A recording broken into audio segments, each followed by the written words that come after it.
GM financial asset management के chief investment officer equity Satish Ramanathan ने money control से हुई बातचीत में कहा कि भारत को आगे अच्छी ग्रोथ का फायदा मिलेगा। China+1 पॉलिसी और PLI स्कीम से मिलने वाले फायदे भारतीय कंपनियों के मुनाफे को अगले स्तर तक ले जाएंगे। इसके चलते भारतीय कंपनियों की अर्निंग में आगे अच्छी मजबूती देखने को मिलेगी।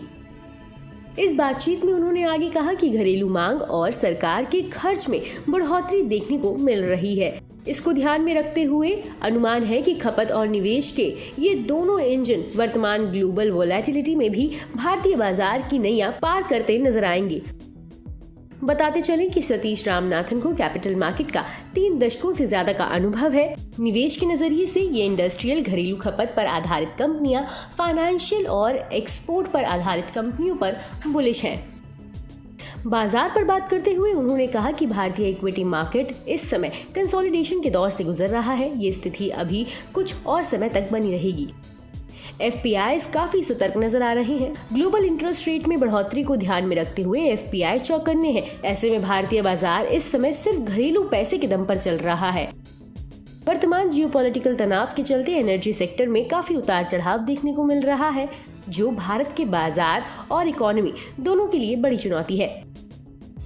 उन्होंने आगे कहा कि भारतीय इकोनॉमी ने काफी मजबूती दिखाई है। घरेलू खपत में बढ़त और मैन्युफैक्चरिंग गतिविधियों में तेजी के साथ सर्विसेज के एक्सपोर्ट में भी बढ़त देखने को मिल रही है। इसमें आगे और ग्रोथ की संभावना है। ऐसे में उम्मीद है कि ग्लोबल चिंताओं के खत्म होने के साथ ही भारतीय बाजार काफी शानदार रिटर्न देता नजर आएगा। IT सेक्टर पर बात करते हुए उन्होंने कहा कि हाल में आए IT कंपनियों के नतीजे काफी अच्छे रहे हैं। भारतीय IT कंपनियां वर्तमान में ग्लोबल प्लेयर बन गई हैं। इनको पूरी दुनिया से ऑर्डर मिलते हैं। ऐसे में यूरोप और अमेरिका जैसे देशों में कोई संकट आता है तो उसका भारतीय IT कंपनियों पर प्रभाव पड़ना स्वाभाविक है।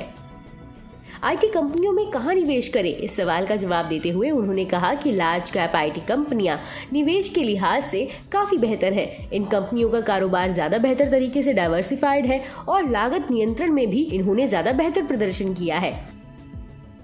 और मिड कैप IT कंपनियों पर बात करते हुए उन्होंने कहा कि इस सेगमेंट में अच्छी ग्रोथ वाली कंपनियों पर फोकस करना चाहिए। इस बातचीत में सतीश रामनाथन ने आगे कहा कि वे ऑटो सेक्टर को लेकर आशावादी हैं, लेकिन मांग और इलेक्ट्रिक व्हीकल की तरफ से हुए उलटफेर के चलते ऑटो सेक्टर पर सतर्क रहने की जरूरत है। बता दें कि मनी कंट्रोल पर दिए गए विचार एक्सपर्ट्स के अपने निजी विचार होते हैं। वेबसाइट या मैनेजमेंट इसके लिए उत्तरदायी नहीं है। यूजर्स को मनी कंट्रोल की सलाह है कि कोई भी निवेश निर्णय लेने से पहले सर्टिफाइड एक्सपर्ट की सलाह लें।